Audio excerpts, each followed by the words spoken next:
mula ambil tu sebelum puasa. Bulan puasa.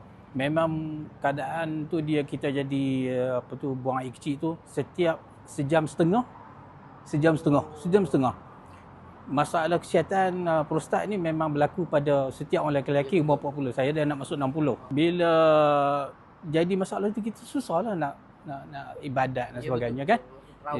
Tarawih dan sebagainya. Jadi bila saya start ambil sebelum puasa, cuba mula-mula yang 3 botol tu, yang kotak hari raya tu kan. Hari raya tu.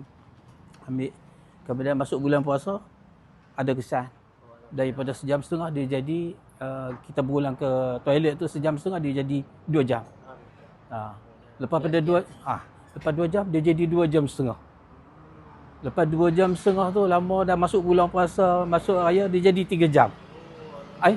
Memang duk monitor benda tu kita catat. Kita catat dia punya berapa kerap kita ke toilet kan.